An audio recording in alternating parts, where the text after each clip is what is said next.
Welcome to a new day of truth and awakening, and thank you all for tuning in to another edition of the original histories of Africa and migrations of the ancient world. I am your King and Royal Majesty, Pharaoh Mitzrayim, historical researcher, geographer, and the voice of truth. And today I will be teaching on the subject, Egyptian origins of the Ghana Empire in West Africa. But before we get started, be sure to look below, subscribe to this channel, and like and share this video. Thank you. Some of you may be wondering, why am I wearing black? And reason is because I will be speaking on the land of the darkness, which the ancient Egyptians called the Amenti, meaning the land towards the sunset in the west.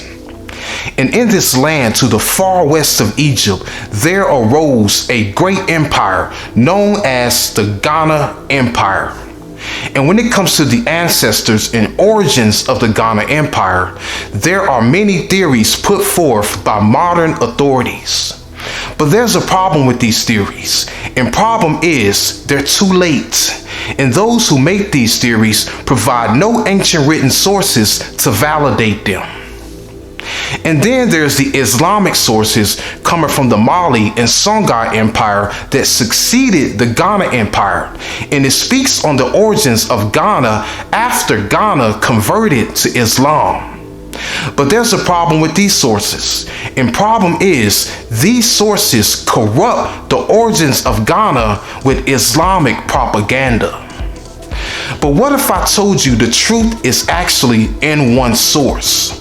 And that source is the earliest source to ever mention the Ghana Empire before Islam came into Ghana. And being that Ghana was an early medieval empire that lasted from the 8th century to 12th century AD, it is only right to seek the truth in an early medieval source that's contemporary with the Ghana Empire. So without further ado, let's show this source, examine it, connect it with historical events, and find out the truth for the origins of the Ghana Empire. No more waiting for the truth. Let us now begin our lesson and show the earliest source to ever mention the origins for the Ghana Empire, and also the most ancient source to ever give a description for the Ghana Empire. And that source is none other than Al-Yaqubi, a Muslim historian who lived in the 9th century AD and was born in the region of Iraq, but later lived in Egypt and died in Egypt. And while in Egypt, Al-Yaqubi wrote a book titled the Tariq, meaning the histories. And in this book, he mentions the origins for the people of Egypt and for the people south of Egypt and west of Egypt. And in the book titled Works of Ibn Wadi Al-Yaqubi, Volume 2, edited by Chase F. Robinson, the Tariq, 872 AD, The Kingdoms of Sudan, page 494, Al-Yaqubi, in his own words, says in quotes, "When the descendants of Noah dispersed from the land of Babylonia, the descendants of Ham, son of Noah, set out for the Maghreb or the west, and traveled from the banks of the Euphrates towards the land of the setting sun. And when they crossed the Nile, the descendants of Cush, son of Ham, they were the Ethiopians and the Sudanese, split into two groups. One group of them, the Nubians, the Buja, the Ethiopians, and the Zanj, traveled south. And one group, the Zagawa, the Kalku, the Mararian, the Maranda, the Kalkal, and the Ghana went west." Based on what we just read, let us first identify the Sudanese and Ethiopian or Habesha tribes mentioned by Al-Yaqubi, starting with the Nubians, who were the ancestors of the modern-day Nubians of southern Egypt and Sudan along the Nile River. And the Buja, who were the ancestors of the modern-day Beja of eastern Sudan. And the Ethiopians, which was translated from the original word Habash or Habesha, and these were the ancestors of the modern-day Ethiopians of Ethiopia, and the Zanj, who were the ancestors of the modern-day people of Eritrea and Somalia. And concerning the other group that went west, starting with the Zagawa, who were the ancestors of the people of Chad, and the Kauku, the Mararian, and the Maranda, who were the ancestors of the people of modern-day Niger and Nigeria, and the Kaukau, who were the ancestors of the people of modern-day Gao in the regions of Mali, and the Ghana, who were the ancestors of the people of modern-day Mauritania, Senegal, and Guinea, which derives from Ghana. Let us now focus on the first part of Al-Yaqubi's account when it says, "When the descendants of Noah dispersed from the land of Babylonia, the descendants of Ham, son of Noah, set out for the Maghreb and traveled from the banks of the Euphrates towards the land of the setting sun." Now, this passage from Al-Yaqubi clearly derives from the story found in the book of Genesis chapter 11, written in the Old Testament Bible. But let us compare Al-Yaqubi's account to the Bible and see what the Bible actually says in Genesis chapter 11, verse 8 and 9, and quote, "So the Lord scattered them abroad from thence upon the face of all the earth, and they left off to build the city.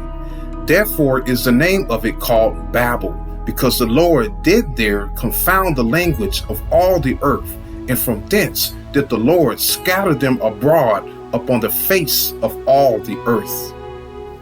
Based on what we read in the Bible, a unnamed and unknown people known as them scattered and dispersed from the city of Babel or Babylon upon the face of all the earth.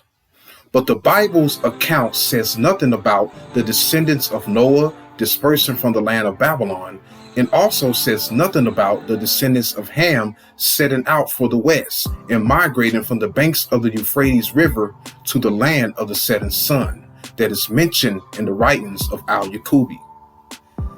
But we can clearly see the words descendants of Noah, descendants of Ham, and Babylon was interpolated into the story by Al-Yaqubi himself, and is not identical to the original Bible story. So being that Al-Yaqubi's account is not supported by the Bible, how are we to make sense of this?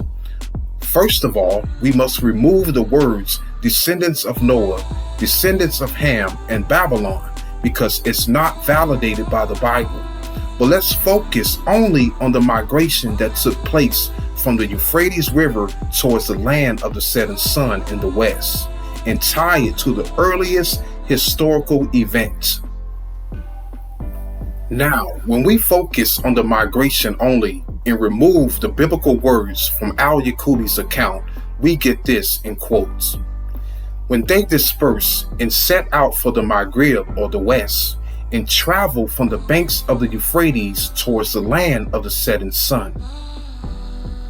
So now we see the text is speaking of a migration that started from the Euphrates River and reached the land towards the setting sun in the west.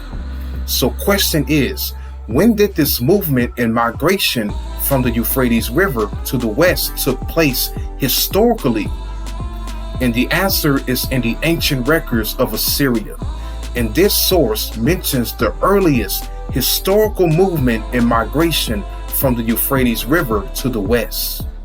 And here in the ancient records of Assyria and Babylon, volume 1, page 98, lines 300 and 301, translated by Daniel D. Luckenbill, reign of Tiglath-Pileser, 1100 BCE, says in quotes, "Tiglath-Pileser, the mighty king, king of the universe, king of Assyria, at the command of Ashur, my lord, from the other side of the lower Zab to the upper sea of the setting sun, my hand conquered. Against Amuru I return. Amuru in its entirety I conquered." And here in the ancient records of Assyria, volume 1, page 251, line 703, 859 to 824 BCE, says in quote, "Shalmaneser, king of the universe, king of Assyria, son of Ashur-Nasur-pal, king of Assyria, booty of the great sea of Amuru of the setting sun, in the sea of Chaldea, which they called the bitter sea, I got into my possession.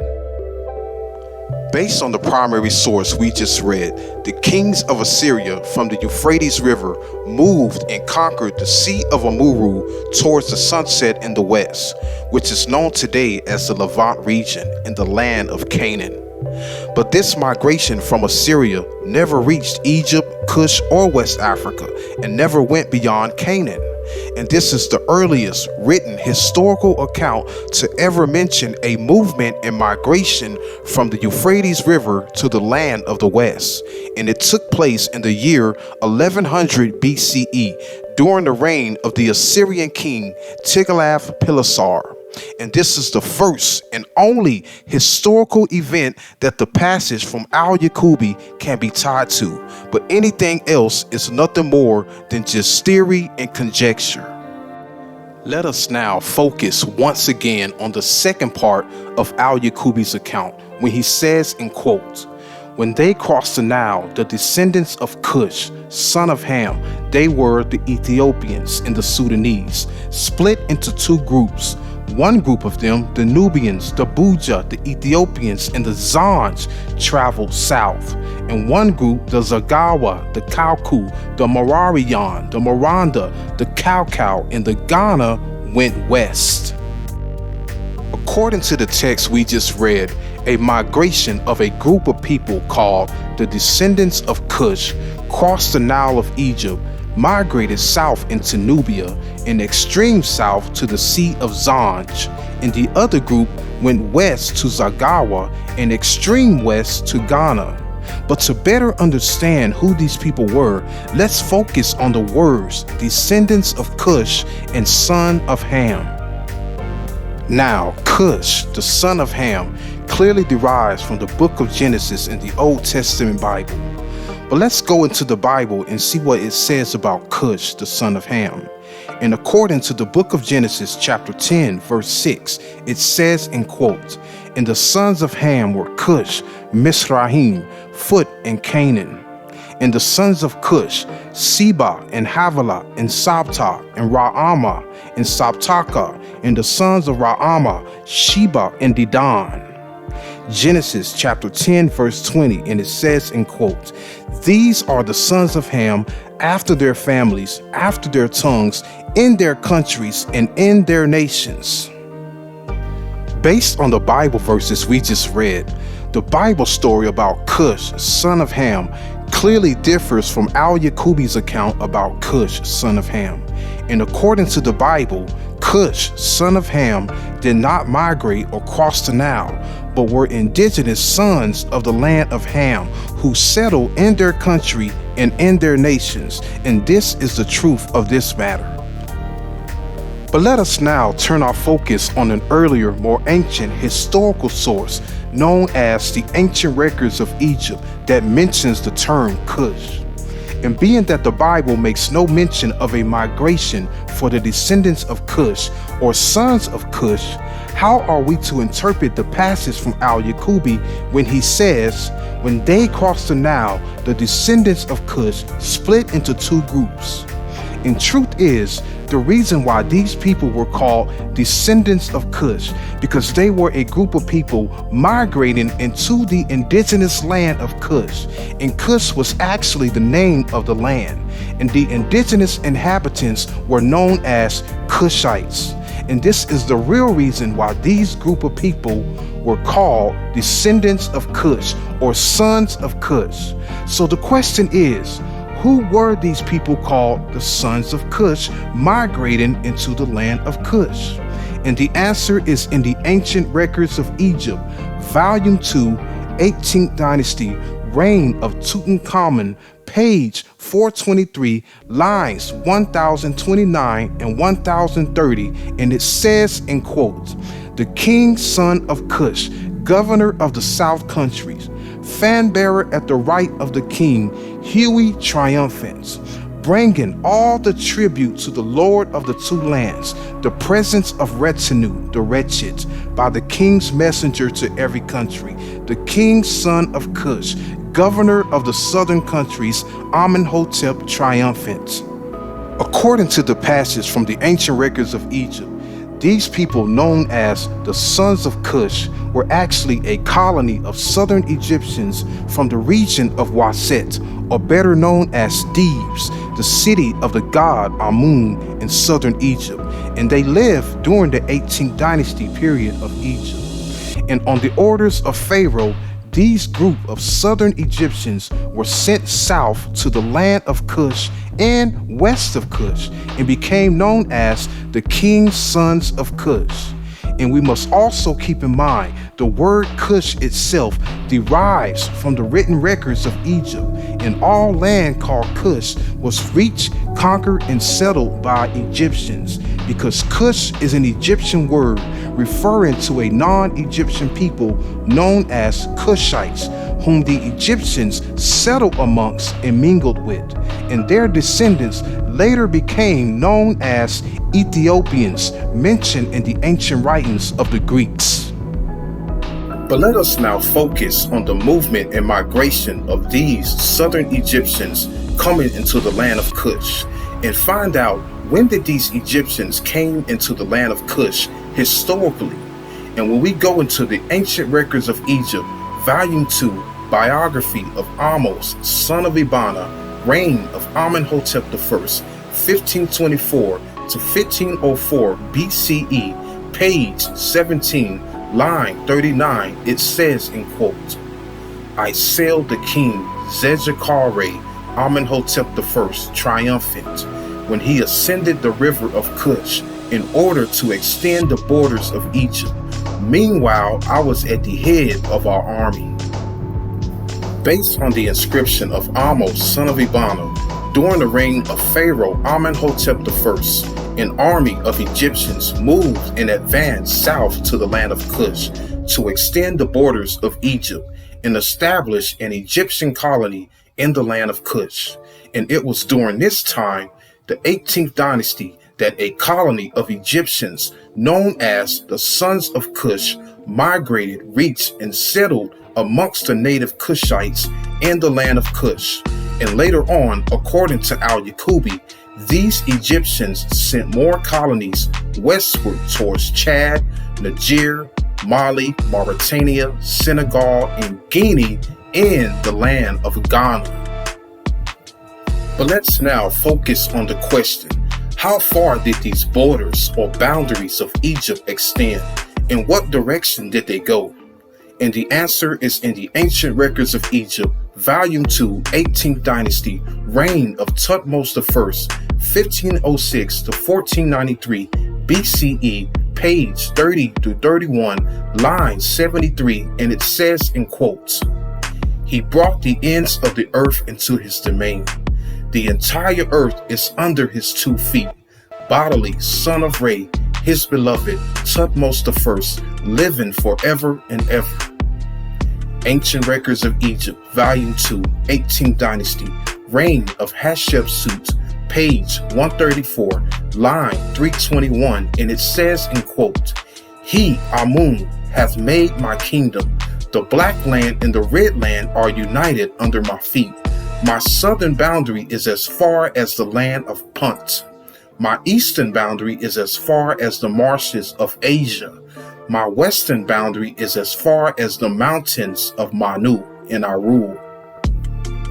According to the ancient records of Egypt and the inscriptions we just read, the true boundaries for ancient Egypt was at the ends of the entire earth, towards the east, west, north, and south of the Nile River. And the ends of the earth is actually referring to coastal lands that is bounded by sea or ocean. In the north and eastern boundaries of Egypt was indeed the Euphrates River and the Persian Gulf. The southern boundary of Egypt was the land of Punt, located in the Horn of Africa, or the Horn of the Earth to the Egyptians.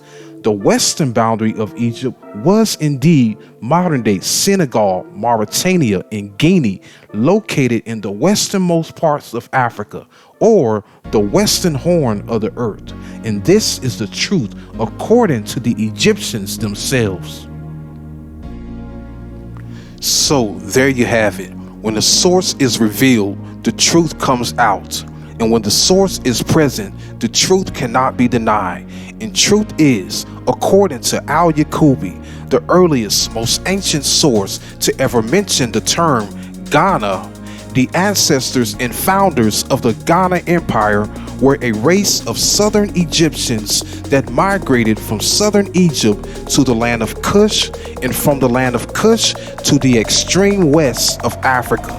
And the only historical event this migration can be connected to is the Egyptian 18th dynasty conquest of the land of Kush and Punt to the south and all of Africa to the west that took place during the reigns of King Tutmos I to Amenhotep III.